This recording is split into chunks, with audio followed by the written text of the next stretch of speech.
तो जैसा कि मैंने कहा कि अध्याय जो है अभिधारणाओं के आधार पर पूरा चलेगा और कुछ ऐसी बढ़िया बढ़िया बातें जो इतिहास के आधार पर जो भी अब तक हुआ है, परमाणु की खोज जो अब तक हुई है परमाणु की खोज पर चलेगा ये चैप्टर। परमाणु, फोटोन, है ना, और प्रकाश।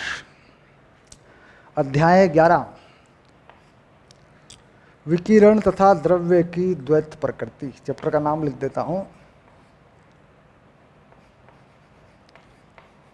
विकिरण तथा द्रव्य की द्वैत प्रकृति। द्वैत प्रकृति, द्वैत प्रकृति, ये है चैप्टर का नाम। द्वैत प्रकृति से क्या मतलब है? द्वैत प्रकृति का मतलब है कि विकिरण में कण का यानी द्रव्य की प्रकृति हो और द्रव्य में विकिरण की प्रकृति हो, यानी द्रव्य में तरंग प्रकृति हो और तरंग में द्रव्य की प्रकृति हो। ठीक, यानी विकिरण जो है कुछ ऐसे काम करे जैसे द्रव्यमान काम करते हैं। ठीक, और द्रव्यमान रखने वाली वस्तुएं, द्रव्य, वो कुछ ऐसे काम करे जैसे विकिरण काम करता है, यानी विद्युत चुंबकीय तरंगों की तरह काम करे। अब जैसे मैं मान लूँ कि किताब विद्युत चुंबकीय तरंग की तरह काम करे, ठीक, तो इसका मतलब हो गया ये द्रव्य की विकिरण वाली प्रकृति है, द्रव्य की विद्युत चुंबकीय तरंग वाली प्रकृति है।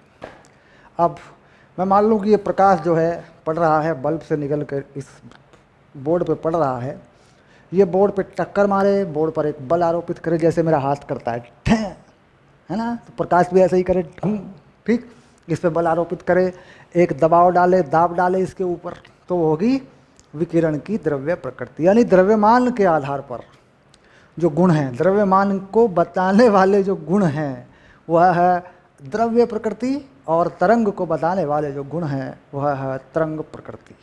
तो प्रकाश द्रव्यमान वाले गुण बताए, ठीक, तो ये हो जाएगी प्रकाश की या विकिरण की द्रव्य वाली प्रकृति।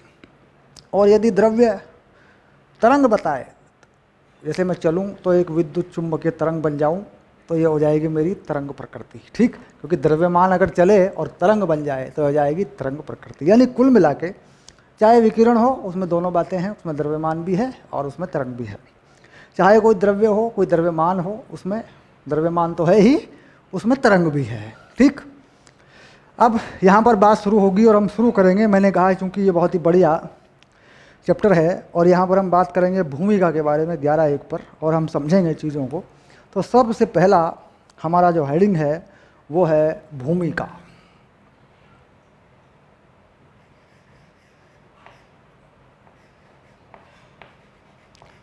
भूमिका, अब ये लिख दिया मैंने 11:1, ये है भूमिका। अब भूमिका में जो जो बातें हमारे सामने निकल के आएंगी हम उनको पकड़ेंगे और उनको समझेंगे, भाई मामला भूमिका में है क्या, क्या लिखा गया। देखिए क्या कहता है। सन 1887 में विद्युत चुंबकीय विकिरण की उत्पत्ति एवं संसूचना पर विद्युत चुंबकत्व के मैक्सवेल समीकरण तथा हर्ट्ज के प्रयोगों ने प्रकाश की तरंगीय प्रकृति को अभूतपूर्व रूप से स्थापित किया। 1887 में जो है मैक्सवेल और हर्ट्ज ने ये बता दिया था कि भाई प्रकाश में जो है तरंग प्रकृति है, और इन्होंने इसको स्थापित भी कर दिया था और सबने इनकी बात को मान भी लिया था। इसके बाद 1887 के बाद फिर फोटोन आएगा और परमाणु के कुछ मॉडल आएंगे, थॉम्सन वगैरह, इलेक्ट्रॉन प्रोटॉन की खोज होगी, जो भी होगा। इसके बाद आगे पढ़ते हैं, देखो पूरा पढ़ देंगे इसको हम, कोई ऐसी खास बात नहीं है।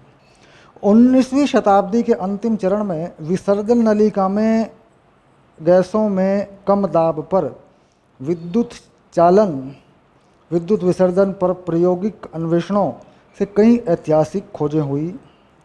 रुंगटेन के द्वारा 1895 में एक्स किरणों की खोज तथा जे टॉम्सन द्वारा 1897 में की गई इलेक्ट्रॉन की खोज परमाणु संरचना को समझने में मील का पत्थर थी। मील का पत्थर यानी रास्ते में पत्थर लगा हो तो बता देगा यहाँ से दिल्ली कितनी दूर है, तो मील का पत्थर थी। तो जे थॉमसन से किसकी खोज हुई? इलेक्ट्रॉन की खोज हुई। ठीक, यह है 1897, यानी 1897 में इलेक्ट्रॉन की खोज हुई, जे थॉमसन ने इसको किया। ये बात स्पष्ट हो गई। ठीक,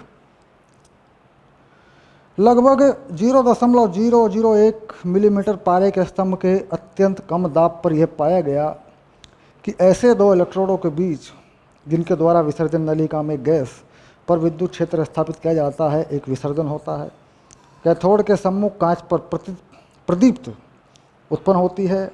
दीप्त का रंग कांच की प्रकृति पर निर्भर करता है। जैसे सोडा कांच के लिए पीत हरा रंग प्रदीप्ति का कारण उस विकिरण को माना गया जो कैथोड से आ रहा था, जो कैथोड से आ रहा था उसको माना गया। ठीक,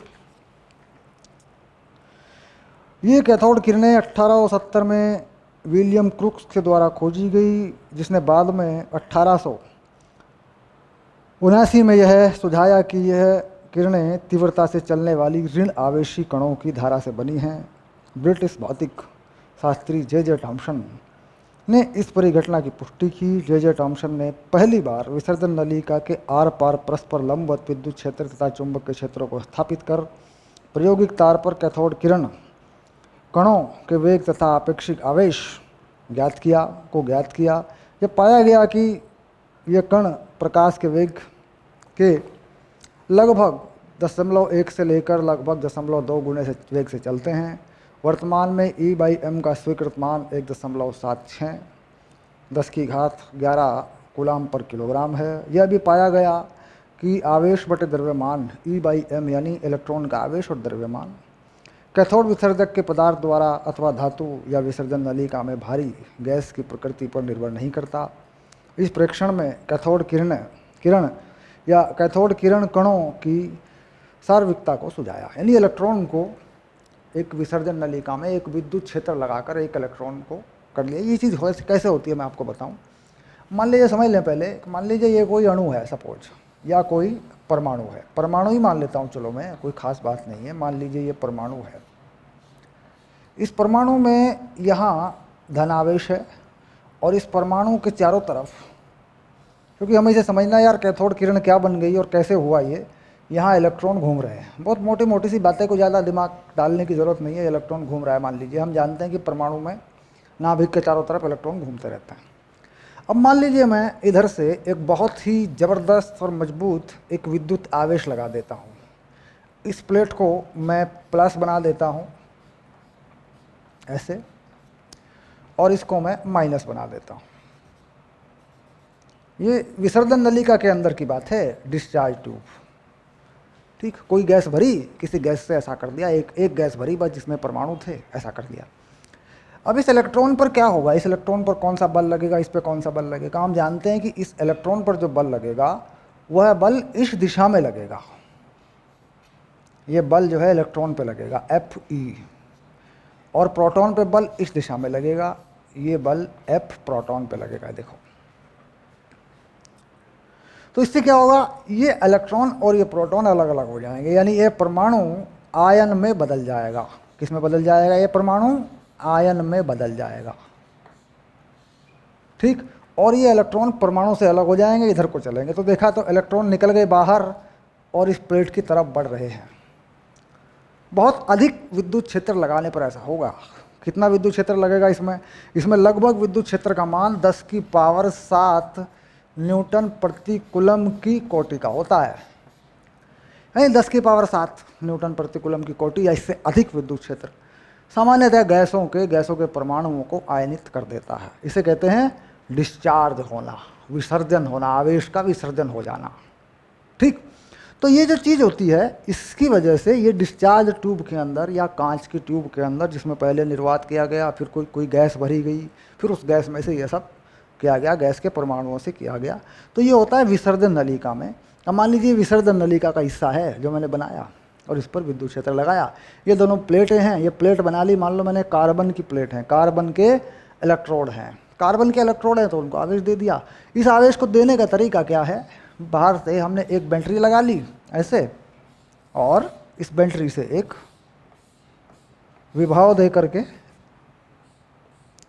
ठीक, ये सब हमने कर लिया। देखो ये हो गया प्लस और ये हो गया माइनस, ठीक। तो कुल मिला के ये जो चीज़ है ये क्या बनी, ये बनी कैथोड किरणें, ये कैथोड किरणें बनी, ठीक, ये इलेक्ट्रॉन कहा गया, ठीक। अब ये बात हो चुकी और इससे ज्ञात हुआ E/m, E/m का यानी आवेश और द्रव्यमान का मान जो है अब तक ज्ञात हुआ, जो हुआ वो हो रहा है। ये बहुत ही बढ़िया बात है, इसको याद करेंगे थोड़ा सा। 10⁻11 कूलम प्रति kg, ठीक। ये जो E है ये क्या है, ये E है इलेक्ट्रॉन का आवेश,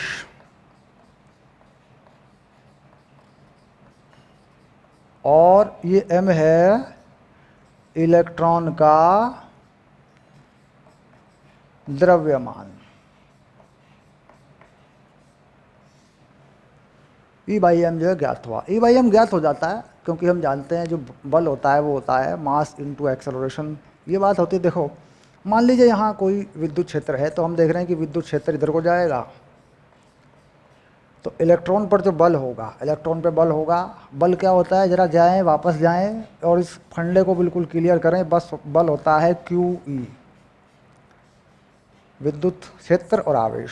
अब इलेक्ट्रॉन पे बात करूं तो यह बल होगा -E के बराबर, और यही बल बन जाएगा द्रव्यमान गुणा त्वरण, ठीक। अब देखो E/m का मान, ठीक, हमें मिल रहा है E/m का मान A/E से, ये हमें मिल रहा है। E का परिमाण लगा देंगे यहाँ पे, ऐसे यूँ ऐसे परिमाण में बदल देते हैं इसको, इसका भी परिमाण लगा देते हैं, ऐसे बना देते। देखो E/m का मान मिल रहा है कि नहीं मिल रहा है, यानी कितना विद्युत क्षेत्र लगाया और कितना त्वरण उत्पन्न हुआ, इससे E/m का मान मिल जाता, ठीक।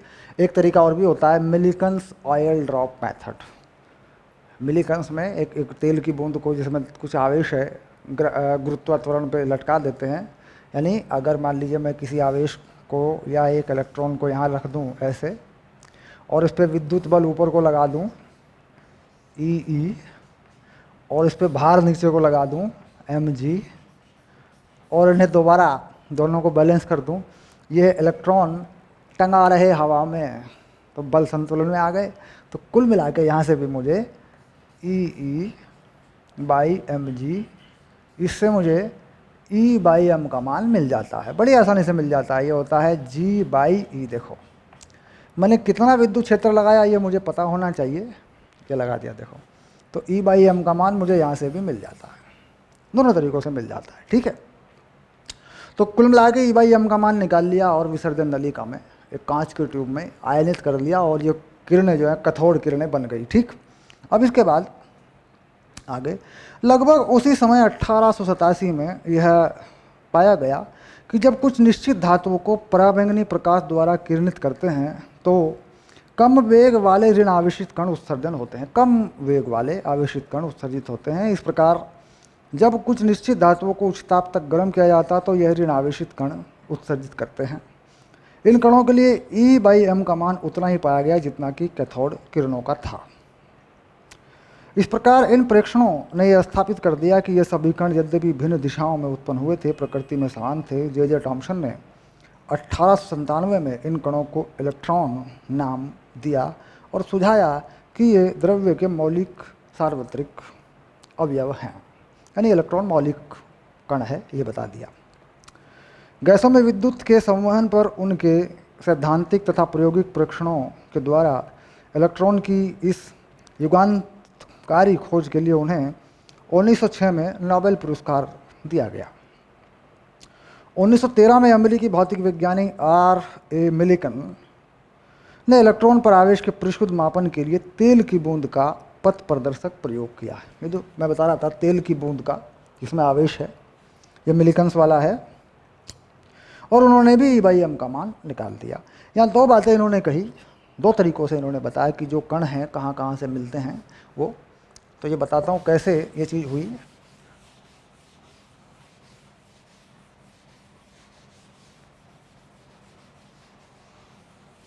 यानी ये प्रयोग लगभग 1900 के शुरू में हो रहे थे, तो एक तो उन्होंने कहा जी गर्म कर देने पर, धातु को गर्म करने पर, तापायनिक उत्सर्जन, इसे क्या कह रहे हैं, तापायनिक उत्सर्जन। यहाँ पर मान लीजिए इसे गर्म कर दें, इसे तापायनिक उत्सर्जन बोलते हैं, तापायनिक उत्सर्जन। गर्म कर दें तो कहता है यहाँ से निकल के इलेक्ट्रॉन चलते हैं, इसमें से इलेक्ट्रॉन निकलने लगते हैं। धातु होनी चाहिए इसमें से भी। और अगर इसी धातु पर कोई प्रकाश डाल दें, पराबैंगनी प्रकाश कह रहे हैं ये, यहाँ इस धातु पर कोई प्रकाश डाल दें, ये प्रकाश लाइट डाल दें, ठीक, इन्होंने कहा पराबैंगनी, ऐसा करें तो इसमें से भी यही कण निकल के चलने लगते हैं जो बाद में इलेक्ट्रॉन हो गए। यानी वही कण था जो डिस्चार्ज ट्यूब में या विसर्जन नलिका में था। दोनों कारणों से यही हुआ, ठीक। प्रकाश डाल दिया, ये धातु है, ये कोई धातु है, इसको बोल देते हैं, क्योंकि ये धातुओं में होगा, ये भी कोई धातु है, और ये भी सेम, ये भी धातु है। यानी धातु को गर्म करें तो इलेक्ट्रॉन निकलते हैं, हालांकि किसी तापमान पर जाकर निकलेंगे, ऐसा नहीं कि सभी तापमान पर निकलेंगे, कोई अधिक तापमान होगा तब ऐसा होगा। और प्रकाश डालें तो भी निकलते हैं, और ऐसे विद्युत क्षेत्र लगाकर आयनित कर दें तो भी निकलते हैं। यानी इलेक्ट्रॉन उत्सर्जन के 3 तरीके हो गए। एक हो गया विद्युत क्षेत्र लगा दें, आयन बन जाएंगे, परमाणु आयनित हो जाएंगे, इलेक्ट्रॉन प्राप्त हो जाएगा। पराबैंगनी प्रकाश डाल दें धातुओं में, इलेक्ट्रॉन निकलेगा। कहा कि इनकी जो गतिज ऊर्जा है वो कम है, इनकी गतिज ऊर्जा है वो कम है। इसमें भी ऐसा ही है, तापायनिक उत्सर्जन है, इसमें भी गतिज ऊर्जा कम है। यहाँ पर अपनी मर्जी की गतिज ऊर्जा बना सकते हो, यानी सबसे ज़्यादा तेज इलेक्ट्रॉन बनाने का, निकालने का जो तरीका है वो ये है, ठीक। इसमें विद्युत क्षेत्र ज़्यादा लगाओगे ज़्यादा तेजी से चलेगा, क्योंकि तो विद्युत क्षेत्र पर निर्भर कर गया। और यहाँ पर ये पराबैंगनी प्रकाश में कितनी ऊर्जा है इस पर निर्भर करेगा, क्योंकि वही ऊर्जा खर्च होगी, वही ऊर्जा धातु में आएगी, धातु से उसी ऊर्जा से इलेक्ट्रॉन इसमें से निकलेगा, ठीक। क्या निकलेगा, कैसे निकलेगा, हम इस चैप्टर में इस बारे में विचार करेंगे, अभी तो हम भूमिका में हैं और यहाँ पर भी गर्म करेंगे, ऊर्जा मिलेगी तो इलेक्ट्रॉन बाहर निकलेगा। तो 3 तरीके हैं इलेक्ट्रॉन निकालने के, कैथोड किरण निकालने के 3 तरीके हो गए, ठीक। अब पूरी तरह दे रहा है इलेक्ट्रॉन उत्सर्जन। अब इलेक्ट्रॉन उत्सर्जन में इन्होंने पॉइंट जोड़ दिया यहीं पे,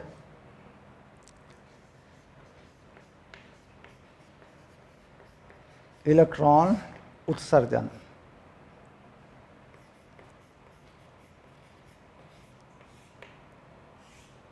ठीक। अब इलेक्ट्रॉन उत्सर्जन के 3 तरीके हैं, तापायनिक उत्सर्जन, और दूसरा जैसे मैंने बताया, ज़्यादा जानकारी लेने की यहाँ कोई ऐसी बात नहीं है। इसे क्या कह रहे हैं, इसे कह रहे हैं क्षेत्र उत्सर्जन। विद्युत क्षेत्र से बनाया, इसे कह रहे हैं क्षेत्र उत्सर्जन। ये विद्युत क्षेत्र से बन गया। और इसे क्या कह रहे हैं, इसे कह रहे हैं प्रकाश विद्युत उत्सर्जन, प्रकाश विद्युत उत्सर्जन, प्रकाश विद्युत उत्सर्जन। 3 तरीके से इलेक्ट्रॉन प्राप्त हो सकता है। ये तीनों बातें आपको याद रखनी है और बताना है इनके बारे में, 2-2 लाइन लिख करके बताएंगे, ठीक। 3 बातें, 3 तरीकों से प्रकाश उत्पन्न हो जाता है। अब यहाँ पर अगला पॉइंट जो हमारा आ गया, और कुछ परिभाषाएं इन्होंने बताई हैं, यहाँ पर हम उनको क्लियर करेंगे, क्योंकि हम इसे पढ़ेंगे चीज़ को पूरी तरह, इस टॉपिक को हम पढ़ेंगे और जो जो बातें बताई हैं उन पर विचार करेंगे, ठीक। ये 3 बातें जो है हमने रखी हुई हैं, इन तीनों बातों पर हम विचार करेंगे ऐसे।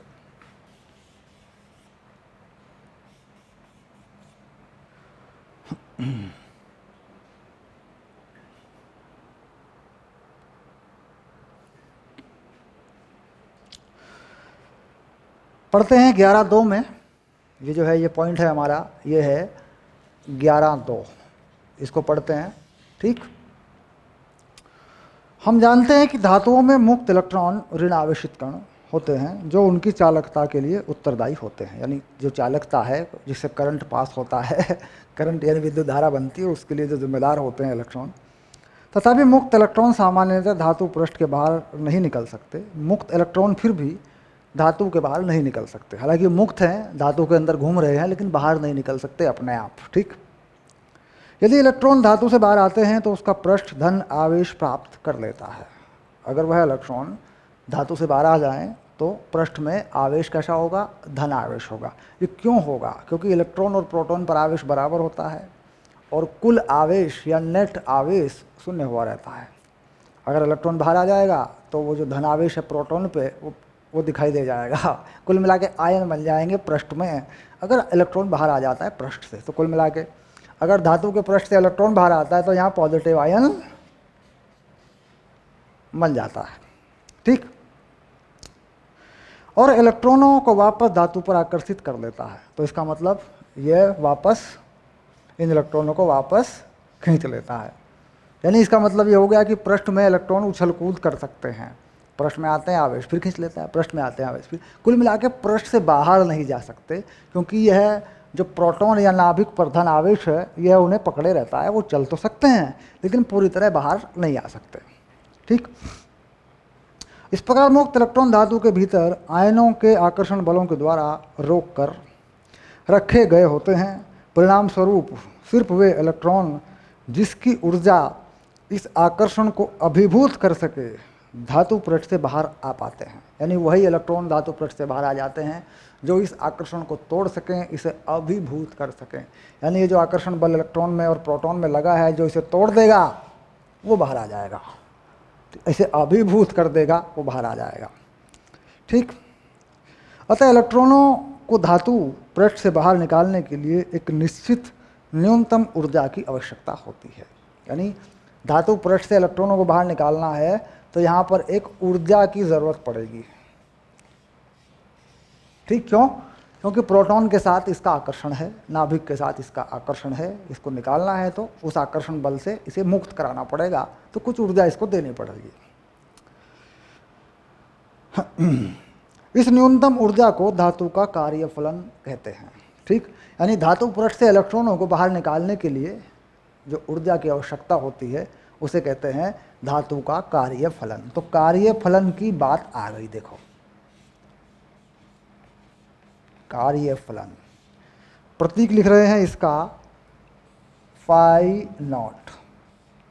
ठीक, मुक्त इलेक्ट्रॉनों को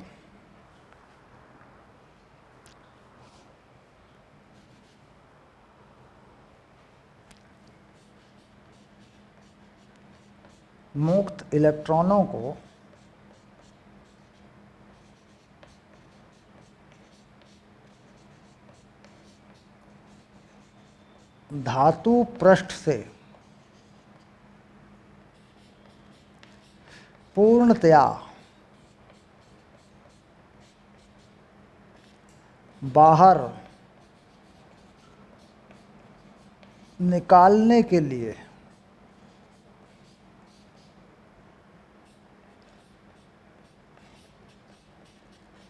आवश्यक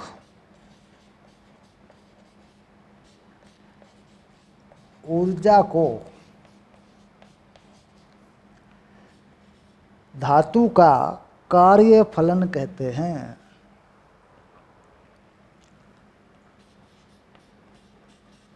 धातु का कार्यफलन कहते हैं। ये आ गया। ठीक, बात हो गई पक्की। कार्यफलन क्या हो गया? इलेक्ट्रॉनों को बाहर निकाल लो। ठीक, तो कार्यफलन का प्रतीक क्या लगा दिया? फाई नॉट। ठीक, अब कुछ कार्यफलन है हमारे पास।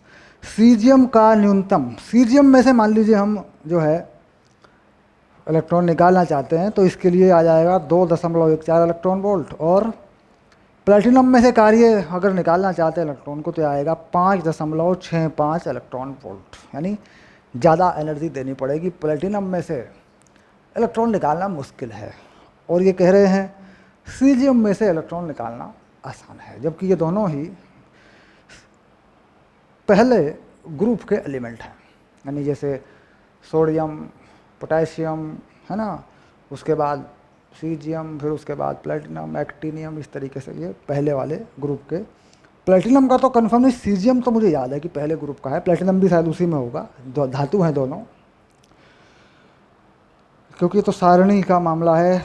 बाकी आगे इन्होंने एक सारणी बना के दी है, इस सारणी में देखते हैं कौन कौन सी धातुओं का जिक्र इन्होंने किया है। हाँ, ये caesium, potassium, sodium, calcium, molybdenum और लेड, इन सब के दिए हैं। सबसे कम दिया है सीजियम का, फिर दिया है पोटेशियम का, सोडियम का दिया 275, फिर एल्यूमिनियम, मरकरी, कॉपर, चांदी का दिया है, निकल का दिया है, और प्लेटिनम का 5.65 दिया है। सभी के कार्यफलन दे रखे हैं, यानी कितना इलेक्ट्रॉन वोल्ट लगेगा। अब इलेक्ट्रॉन वोल्ट को अपन जूल में बदल सकते हैं। हम जानते हैं 1 इलेक्ट्रॉन वोल्ट, ये बात वैसे हम कई बार कर चुके हैं, ये होता है 1.6 और 10 की घात -19 जूल। ये जो है ये बदलना पड़ता है हमको, क्योंकि इलेक्ट्रॉन वोल्ट जो है छोटी ऊर्जा होती है। तो मान लीजिए इलेक्ट्रॉन वोल्ट लिखा है तो उसको जूल में बनाना पड़ेगा इस चैप्टर के अंदर, तो इसको याद रखेंगे, 1 इलेक्ट्रॉन वोल्ट इतने जूल होता है।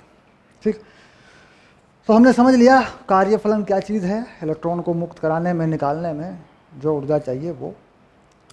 और यहाँ पर यह बताया गया कि प्रबल विद्युत क्षेत्र जो है 10 की पावर 8 की कोटि का होना चाहिए। तो इसे मैंने 10 की पावर 7 लिखा होगा, देखो कहीं पे 10 की पावर 7 से अधिक, तो इसे कर लेते हैं, एनसीईआरटी का आंकड़ा बता रहा है कि 10 की पावर 8 है, इसको भी ठीक कर लेते हैं।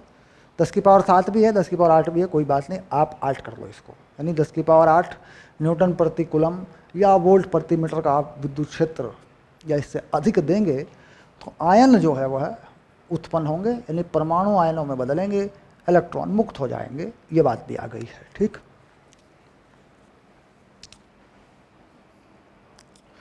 अब हम अगली बात करेंगे 11.3, और ये लेंगे हम अगली क्लास में पढ़ेंगे। चैप्टर बड़ा बढ़िया है, बड़ा रुचिकर है, आराम से चलेगा, कोई झंझट नहीं है, जल्दी ना करें। कहानियाँ यानी हिस्ट्री, इतिहास हैं अध्याय के अंदर, परमाणु के बारे में, परमाणुओं में या फोटोन में किस तरह खोज हुई, इलेक्ट्रॉन कहाँ से आया, कैसे प्रकाश ऊर्जा कैसे इलेक्ट्रॉन को प्राप्त होती, सारी चीज़ों पर है ये चैप्टर। बड़ा अच्छा चैप्टर है और 4 नंबर बोर्ड में इसमें से आते हैं, और वो 4 नंबर बड़ी आसानी से हमें मिल जाते हैं, लेकिन इस पर हमारा थोड़ा समय लगता है। तो कुल मिला के चलते हैं 11.3 टॉपिक पे आते हैं और अगली क्लास में इसको ले लेते हैं। ठीक है।